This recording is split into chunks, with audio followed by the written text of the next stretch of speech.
So in the beginning, of course, the grief and sadness were so thick that it was such a burden. It was such a heavy thing to carry through every day with me. And I felt that it was permanent. I thought it was permanent. I thought, oh my gosh, I'm going to feel this way forever and ever. And then we found you. And I did a couple of programs with you, and I've learned a lot. I have learned so much. I often say that if I were to have one regret, but I really can't have regrets, because if you have regrets, you wouldn't be at the place you're at had you done anything differently.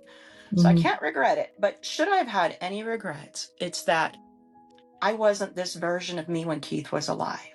Mm. I am such a better person. I am such a softer, kinder, gentler, compassionate, loving person. And I was with him as well, but not like this. Welcome to Female Voices, Life and Loss, a podcast dedicated to women from all walks of life. Whether you're navigating through loss, seeking growth, or simply looking for a place to feel understood, you've come to the right space.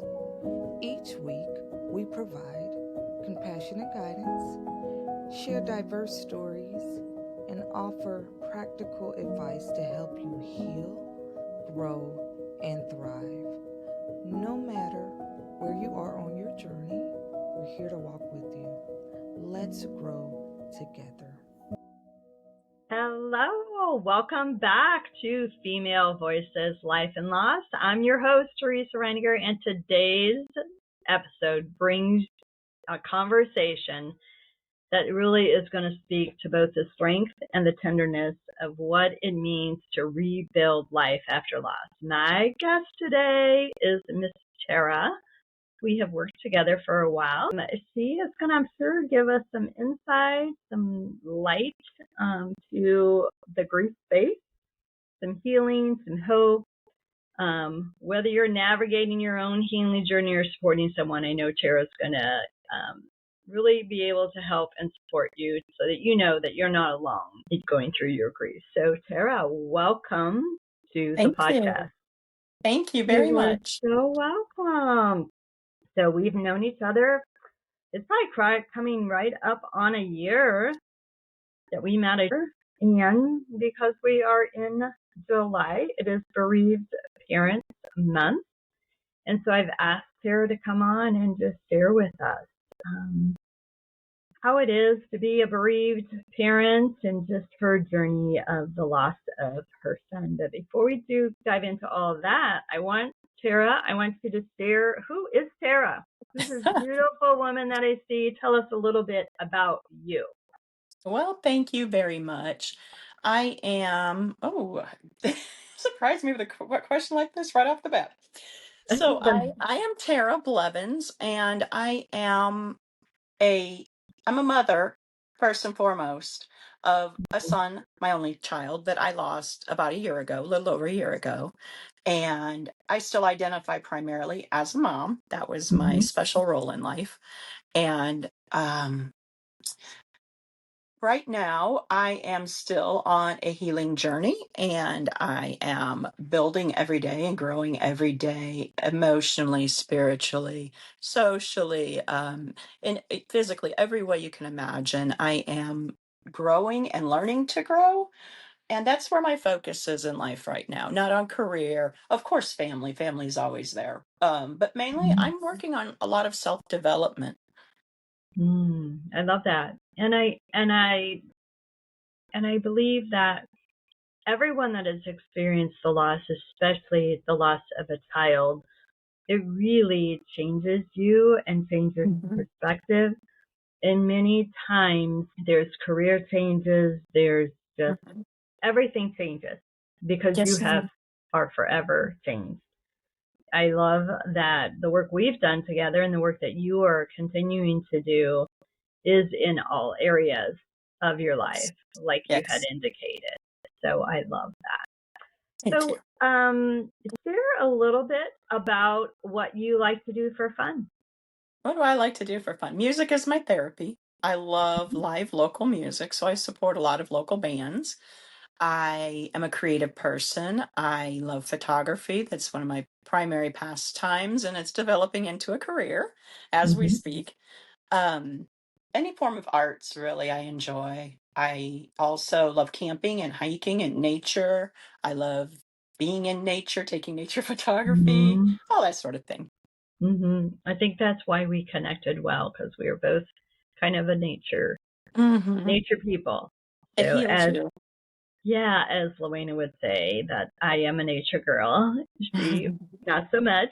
It makes for great conversations with the two of us. So Yes. that's who I am definitely drawn to, is people that love to be outside in nature, and it is, like you said, very, very healing for Hmm. sure to Camping, be in. fishing, all of that. Yeah, I love it. I love for the audience to know a little bit about you so that they can connect a little bit deeper with you. So why don't you share a little bit about your son Mhm. and what happened that you lost Absolutely. Keith about a year ago? Absolutely. So, my son, of course, as a mom, I think he was a very special person. We were so closely connected. When he Mm-hmm. was about 3 years old, I had him when I was unwed, and when he was about 3 years old, we married a man in the military who we were with for 20 years. And even until Keith's last day, that man was Keith's dad. There was no telling either of them differently, and I love that. But being military, we moved around quite a bit. So Keith had chapters of his life. He started off here in the Edwardsville area, actually Troy, Illinois, and Scott Air Force Base. And then we were transferred overseas, and then we lived in Texas. And and then he moved to Dallas. And each one of his chapters lasted probably about 6 years, roughly on average. And they were very distinct. But the one commonality that we definitely had every time we moved and every time something happened was we had each other. Mm-hmm. And I had him when I was very young. I was 17 years old. It was the summer before I turned 18. So we also kind of grew up together. We were super close. We had a very, very strong and special bond. He was my best friend throughout life. Anyway, he had challenges. He had several medical diagnoses. The first of which, when he was very young, very quickly was diagnosed with ADHD. Mm-hmm. And that always made him feel a little bit different because he would have to go to the school nurse and take medicine. So he always felt a little bit different. And as he grew older, things happened in life that really hit him hard. He was, like his mama, a very deep feeler. He was a very sensitive soul. And some things hit him very hard. And after COVID, during COVID, he kind of sank into a depression. And he was seeing a doctor. But no matter what family, friends, doctors did, it's just like this cloud could not lift off of him. Mm-hmm. And he did not have the most developed coping skills, and addiction runs in my family. So he turned to substances for relief. Sure. He said his Sure. primary thing was he smoked marijuana without a medical card. Mm-hmm. But he said it balanced him. And then he also got involved in a lot of other things. He became a heavy drinker, and ultimately that's what was his demise. Yeah. I'm sure that's hard It's incredibly hard. to watch and be a part of and see as a mother. As a mother of a 33-year-old adult who has their own will and makes their own decisions, and no matter how many times you tell them, I'm going to pick you up and put you in the car and take you to the hospital, they're like, no, respect my wishes. No. Yeah. So how has that affected your grieving process as a mother? Because we are talking Bereaved Parents Month. And to me, it just seems like what you just said. You can't pick him up and put him in a car and take him. So there's probably some difficulty in grieving because you couldn't do what you Right. wanted to do. Right. True. And it even was to the point where we called ambulances to come get him, but they wouldn't take him because they felt he was at a point to make his own decisions. Okay. And it was so frustrating. We even got his doctor on the phone at one point and said, please, please have this ambulance take him. And it just couldn't be approved because of his awareness, I guess. Anyway, um, Yeah. it came with a lot of guilt at first because Yeah. you always think I could have done more. What if I did more? What if I didn't listen to him? What if I, I don't know, figured something out? And there comes a point where you have to realize that you need to respect their choices. He was a full on adult with a mindset of his own. He had clarity of mind. He wasn't incapacitated, like he couldn't make decisions. Mm-hmm. And now, in retrospect, the reason I feel that he was so adamant about not going is because he knew he was passing away and he didn't want to face it, likely.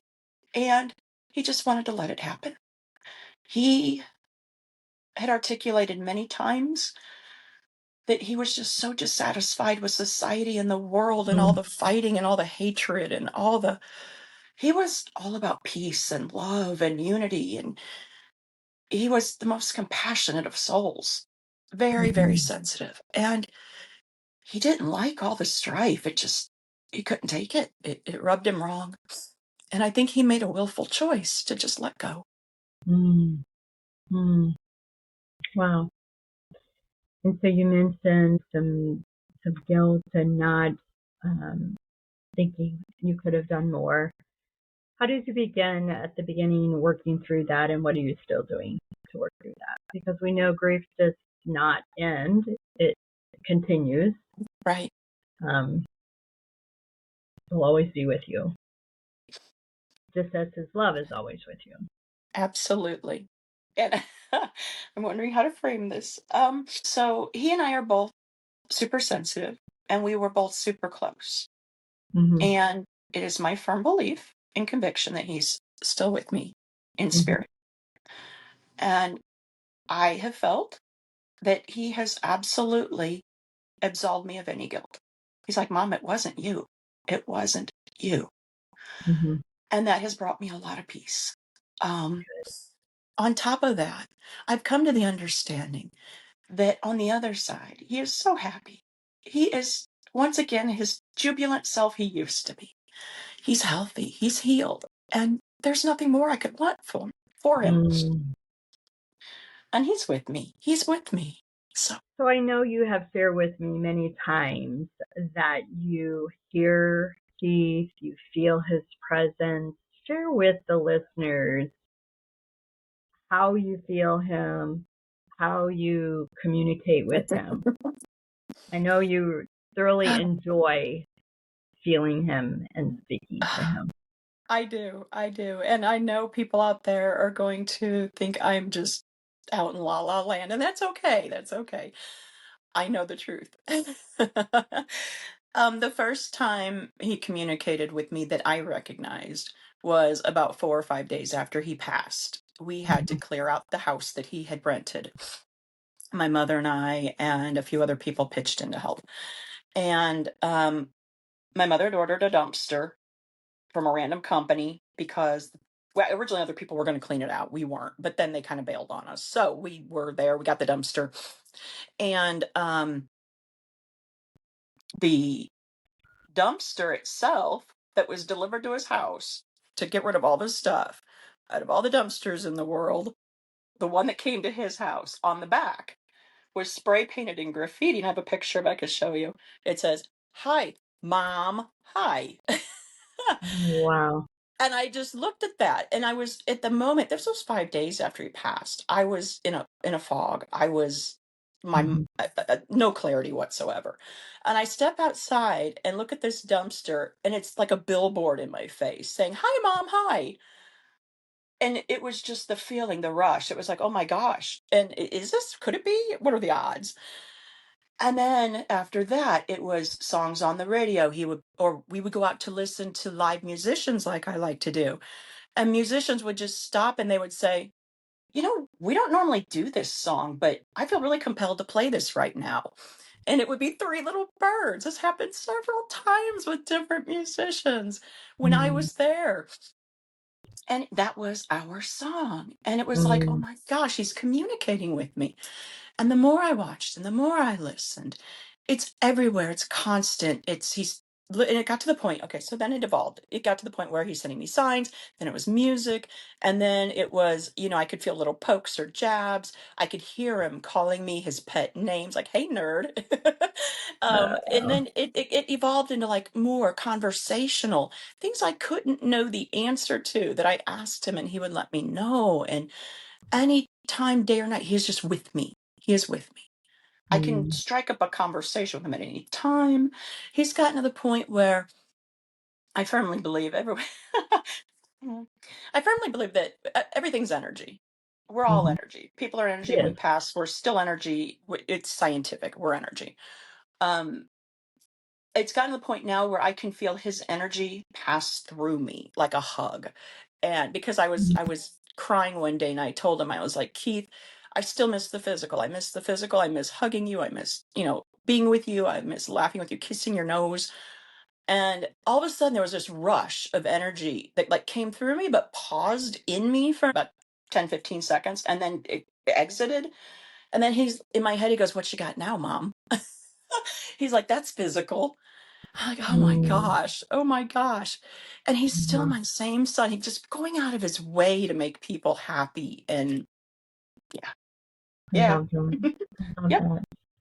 that. We very much are all energy, and everything around us is energy. I think we all can experience things like that, but we all do not.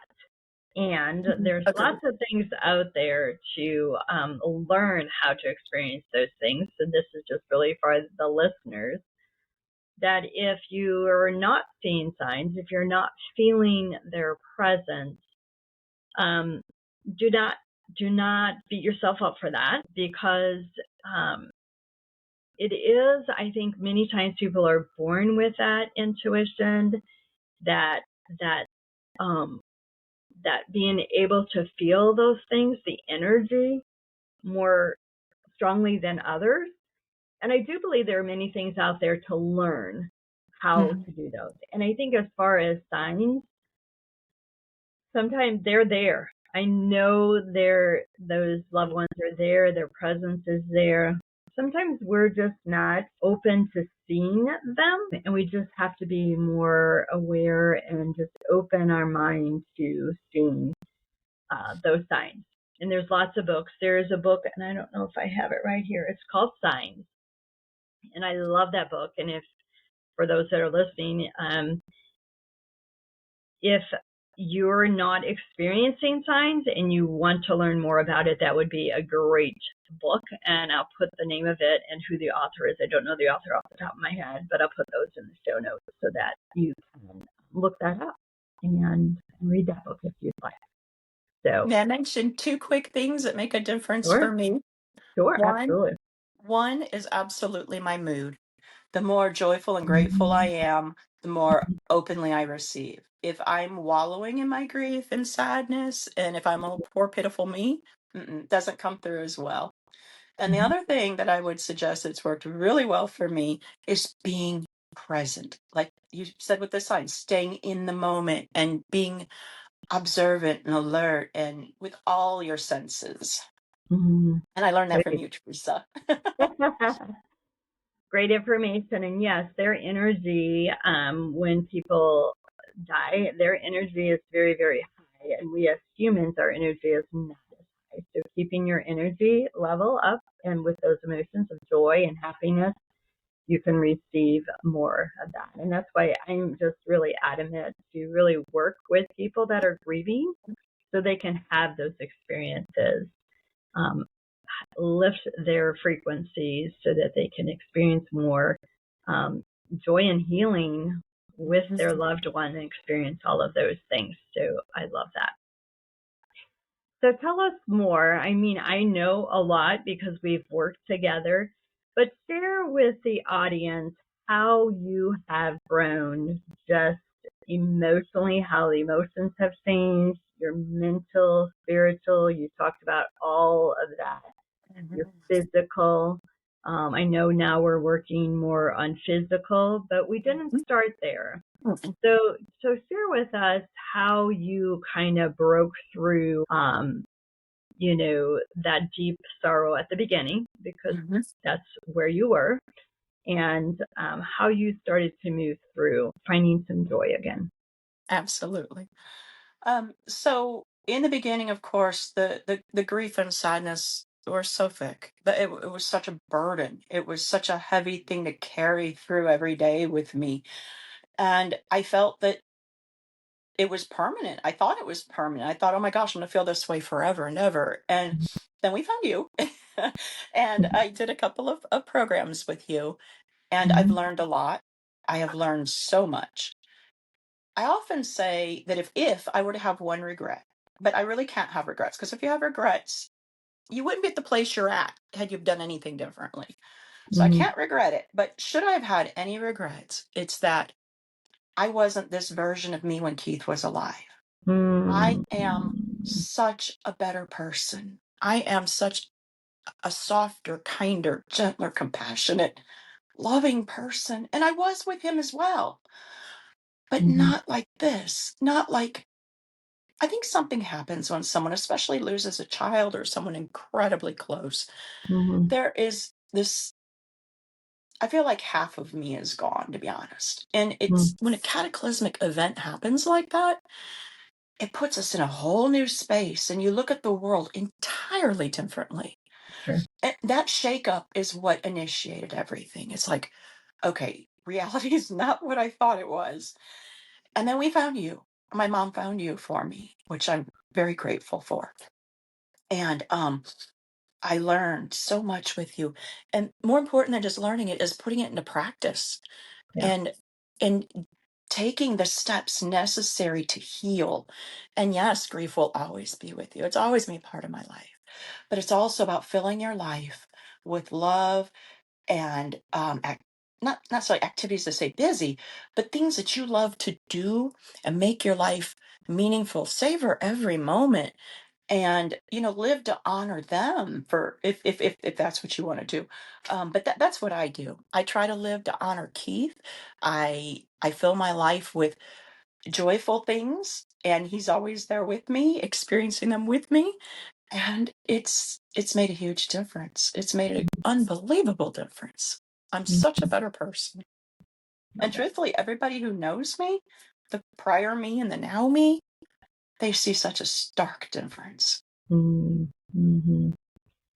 Yeah, loss of a child is, and really loss of anyone changes you. And we know that it doesn't always change people for the better, that everyone is forever changed when they have a significant loss. So you talked about different steps that you took. So I want you to dive into that a little bit of what kind of steps do you remember that we talked about, that we did, that really got you started on the journey of healing? Absolutely. The first one that comes to mind is going to sound silly, but it's just drinking a lot of water. It's good for your health. It's good for your hydration. It's good for your clarity. It's water, water, water. On top of that, the positive affirmations, the grief recovery method of releasing old trauma burdens that I've been carrying for my whole life, my whole silly life. I've been carrying them. Why? It's cathartic. It's releasing to let all of that go. Let it go. You know, you feel so much lighter. So positive affirmations are great because I wasn't necessarily raised with the highest of esteems. I didn't have a whole lot of self-love, probably close to none. And I found myself in situations in life because I had no self-love and I had no, I guess, pride for myself. And I've learned to love myself. I'm also Yay. going back to church. I found a church that my mother and I both love. As you can tell, my mother's very important to me. She was very, very close to my son as well. So we're sort of supporting each other as we go through this. But there's been so much, just the retreats and the communing with other women who've lost their children. Mm. We have a great little support network going from one of your retreats, Teresa, with several women, and we message each other fairly regularly and support each other as well. So share with the audience how you got past the emotional heaviness and the guilt. We started Mhm. out with doing what I will share with the audience. We did timeline therapy that really dives deep into the emotions and to resolve and work through those heavy emotions and lift some of that, what you called maybe like no self-worth, no Mhm. self-love. And so it really worked at the root, deep down at the root of where some of those emotions were stored and how they were stored. Share with us, do you remember that experience?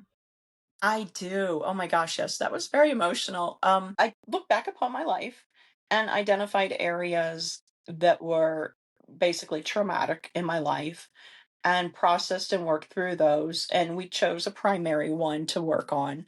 Um, and I've since worked on others on my own, just to have that same level of release. And I guess at the root of it is learning to forgive, learning Mm. to really forgive. And the person I chose to work on my healing, and I think the root of a lot of my trauma and grief, and not grief related to Keith and his passing, but just general grief. Um, it was number one, long overdue for me to forgive. And number two, it became much easier for me to forgive because I realized that person had been going through the same exact things that Keith was going through. And I had nothing but love and support and encouragement for my son. I needed that same level of love and support and forgiveness for that individual. So, and I did it. And I'm so much lighter because of it. Yeah. Yeah. It affects every Well, area of your life. It really does. right. And I just want to elaborate on that a little bit, reiterate that, is that the loss and grief from other things, they're all connected together. Mhm, So even though we work together because of the loss of your son, we work mhm, with all losses that yep, you experienced. And I think a lot of people don't really connect that or understand that mhm, it's all connected and it's really working through all of it and not one specific thing. And that's what I really strive to do and focus on with all of my clients. And I very and I free. and I love that you have experienced so much release and so much healing Mhm. from our work And together. a big part of it too was just forgiving myself, you know, Yep. and you Yep. saying, you know what, I wasn't the best version of me, but I think I did the best I could at the time. And I'm okay with that. Hmm. Yes, in a grander world, it would have been better, but I did the best I could. Keith and I had the deepest of love and the deepest connection for each other. There's no Hmm. doubt we loved each other. I'm not like a parent goes, "Oh my gosh, we had a rocky relationship," or "Ooh, did I love them enough?" I know we loved each other enough, more than enough. We were two halves of a whole, and Hmm. I have absolutely no regrets in that area. My grief was all centered around the weight of the loss because of the amount of love. And Hmm. for that, I'm fortunate. I've learned that there cannot be grief without love. You know, it's because you love someone so much that you grieve so hard. Hmm. And that's okay. As you say, you've got to give yourself grace. Yeah, You've got to be kind to yourself, not just compassionate to other people, but yourself as well. of And you course. have to be authentic. Hmm. By first and foremost for yourself, Mm, forgiving yourself, compassion toward yourself, grace towards yourself. All of that is super mhm. important. You first and then out to others for sure. It So I know, changes your entire perspective yeah, and just everything in life. yeah, yeah. So for those listening, what do you do now on a daily basis? And you may have fallen off of some of your things, but I know we've talked about a lot of things to help you stay connected, Hmm. stay healthy, stay grounded, Hmm. stay all of those things to continue, those coping things, I'll Hmm. say, to help you continue on your healing journey. Share with the audience what are some of those things that you're doing that could benefit them. Oh, absolutely. So, a lot of prayer and meditation. I like to have sacred silence time where I can just meditate and express gratitude. I journal a lot. I'm a writer, Mm-hmm. prolific. And so I journal. I also like creative endeavors like painting. I like to go for walks. Fresh air, the sunshine, the wind on your face is vital. I cannot even express how important that is, in my opinion. Um, Walking outside in the grass without your shoes, connecting to the earth, receiving the energy from the sun and from the earth. So dancing, I like to dance, although I don't do that very much anymore physically, limitations, but I like anything basically creative, I think works for me. Mm-hmm. Well, and I think one of the things I remember early on was the grounding, Hmm. Yeah. making sure that you took that time to be outside Hmm. and to ground yourself, because I knew very early on that nature was important to you. And so I knew that was one of the best things that to teach you was to Uh, really to utilize the outdoors to your benefit. Um, Absolutely. for sure. And it may have been something you did years ago, but I think when we are grieving and we've had those significant loss, we just forget those things because of the brain fog, because of the lack of clarity. So many times when I work people, it's just like re re-educating Right. sometimes to Right. take care, their self-care, all of that. The self-love is Yeah. so important. Hmm. Yeah, and not just that, but also the natural inclination to want to just curl up in a ball in bed for days and not get out in the sunshine. Please, if I give you one piece of advice, please try to avoid that. The sunshine, getting outside, the fresh air is so important for your health. Mm-hmm. Mm-hmm. Yeah. You talked about journaling. That's something that I always share Hmm. with people is some Yeah. way, some way to journal. And I always give people many different ways to do that. And if you've listened to the podcast for any length of time, that is always kind of shared, and Hmm. self-care is always shared. So those are all really beneficial things to Hmm. always be doing. And And incorporate, oh, I'm sorry, incorporating the gratitude too with the yeah, journaling. Always, every day, find at least three things you're grateful for. It helps you to focus on the positive and stay in that positive framework. yeah. There's many exercises for that, but yeah, some gratitude is most important. Many times when people are very new in their grief, very heavy in their grief, gratitude is a hard word to even think about. So I always just start them with, what are you thankful that you have? Really? Um, Because and that's one of the and first we things that start got me there. through. That's one of the Hmm. first things that got me through was Yeah, the shift of focus from, oh no, I lost my son so early in life. How can this be? To reframing that to, I had my son for 33 wonderful yeah, years. How yeah, blessed am I? You know, yeah, I'm yeah. we had 33 amazing years. It was a gift. Hmm. So, I mean, I can't be too upset about that. Yeah, yeah. It's a big mindset shift for many Mhm. people to be able to shift things like that. And one of the things that you said that I want to just reiterate that is taking the time. I can remember sharing with you, take time, set aside time every day to grieve. Mhm. A specific time every day to just allow the feelings to come, whatever those feelings are. And it really kind of helps set you up for the day. If you can do that in the morning, just allow yourself to grieve. When you do that, it does not surprise you as many times. There's going to be the triggers, there's going to be the things, but if you set aside time each day to truly grieve and allow all those emotions to come out and flow, it does benefit you then throughout the day. So I do remember talking with you about that as well. Yeah. Mm-hmm. And you have kind of switched that into a meditation Mm-hmm. sort of thing, which is beautiful. I find that I don't even really have a need to grieve so much anymore. Some days I do. Yeah. And it's more cyclical. Like it'll be, I might have a kind of week where it feels a little more moody than other weeks. But I don't really find the need to like really practice grieving because it's, yeah, I'm at a place of homeostasis, I think.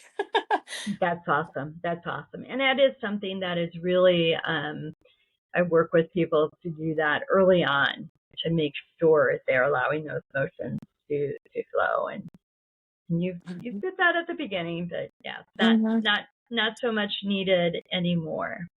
So what else would you share with other bereaved parents that would benefit them? Any thoughts on that? Gratitude, you said, for sure. Yeah. Grounding, being outside, journaling. What I've found helps me, and I've witnessed other bereaved mothers doing, is we find a purpose with their loss. With me, I am trying to work with Congress to possibly enact or change a couple laws. There is a woman who became a beautiful writer. We're doing things to honor our children. Another one set up a benefit, ongoing, like nonprofit. There are things we can do to keep their memory alive. And not that we're dwelling on them, but we're honoring them and making their life as significant as possible. So people don't forget. And I think it's important that we don't forget our loved ones who passed. I think it's important to, say their names, to communicate with them, communicate with others about them, and continue their love. Continue their love. I love that.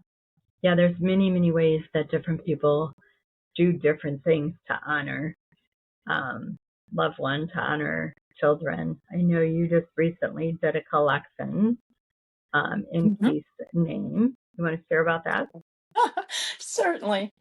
Keith, as I said, had a very big heart. He was a very compassionate soul. And he had met a young 17-year-old kid on Facebook in a group. The guy was saying that he was considering suicide. And so my son reached out and direct messaged him and said, "Oh, no, don't do that. Let's talk." Well, it turns out that this young man's from Africa and is recently orphaned. He's got 7 siblings to raise. He's in Uganda and they just have nothing. He doesn't know what he's going to do, on and on. Well, my compassionate son decided to start sending Kevin money in Africa and funding him, giving him gifts, care packages, whatever. And we all kept telling him, Keith, this probably is a scam, could be a scam. He didn't care. If it was possible he was helping these people, he was going to do it. And one of the final things that Kevin came to him with was they wanted to put in a well. They wanted clean drinking water so that they could even build a little farm and be self-sustaining. Keith was on board. He wanted to do it. And Keith passed in the interim and before that ever happened. And so what I did was I did a fundraiser in Keith's honor for the 1-year anniversary of his passing for a legitimate, well-respected organization that builds wells in Africa. And I did that in Keith's memory to continue what he had wanted to start, or what he did start with Kevin and his siblings. That's beautiful. Yes. Like I said, there's many different things that people do to honor their children. And I love that. Is that something that you believe that you will continue to do as an annual thing, or do something else? Or do you have other thoughts on things that you'll do to honor? I don't know. I don't know, because I'm not one to, I'm not in a comfortable space when I'm asking for donations. I felt it was important for his 1 year and it would give people an outlet to memorialize him. I don't know that I'll do it ongoing. However, I've done Mhm. other things to memorialize him, such as there's a brick being put in at the lake he used to fish at with his buddies in the town we used Right. to live in. And we're getting a tree in Forest Park for him. So we've done other things to memorialize him that will continue to live on and grow. I don't know necessarily how publicly I'll do anything in the future, though. Yeah. I don't know. Yeah. We'll Yeah. see. Yeah. Who knows what next Who year knows? you'll feel like, or a couple weeks from now. Who knows? So, That's right. That's right. well, And good. hopefully if I can get some traction and movement on this proposed law, then that would be an outstanding and amazing legacy. So Yeah. Yeah. we I shall know. see. Yeah, I know you read to me your letter that you were sending, and that's Mhm. amazing. So hopefully that will shed some light on some things and change some things. Absolutely. I love that you're doing that. Thank you. So before we close, because we could probably talk for a long, long time, because I know you. We've known each I other for a know. year, so I could probably ask you lots and lots of questions. But we don't want to keep the listeners too long. So anything else that you would like to share with the listeners to support them, help them, anything you can think of? One of the most important things I can imagine is if you don't have one, develop a community. I did not have one in the beginning. Um, I was devoted to my son, and like I said, we were best friends. We spent all of our time together. I didn't need other friends. And I found myself at a point in life, later in life, with no close friends, and it was difficult. It was difficult. I was fortunate and made some amazing friends, and but I would encourage anyone that you need a support system. You can't do this alone. I mean, maybe you can, but you don't have to. Mm-hmm. Yeah, yeah, good suggestion. Find your tribe. Yeah. And There's I a also couple want to people. thank you, Teresa, primarily because not only have you helped me so much, I also want to thank you for hosting me on this podcast for National Bereaved Parents Month, because Mm-hmm. I know you know a lot of bereaved parents. Mm-hmm. And for you to ask me if I would be interested, it means the world to me. So thank you. I appreciate You that are so welcome. You're right. I do know a lot. a lot. So I want to thank you again so much for joining me on the podcast, Female Voices, Life&Loss, and giving hope to the listeners with a great conversation. And of course, it's important for us to do this all together. And so really, if something stirred in your heart today, I would love to hear from you. I would love to be able to support you in any way that I can. So until next time, take care of you. Healing is not linear, and you don't have to walk this alone. So thank you. Thank you for joining us on this episode of Female Voices, Life&Loss. We hope today's conversation brought you comfort, insight, and a sense of community. Remember, you're not alone in this journey. Be sure to subscribe so you don't miss any future episodes. And if you found this episode helpful, please share it with others who might need it. Stay connected, stay resilient, and until next time, keep growing and healing.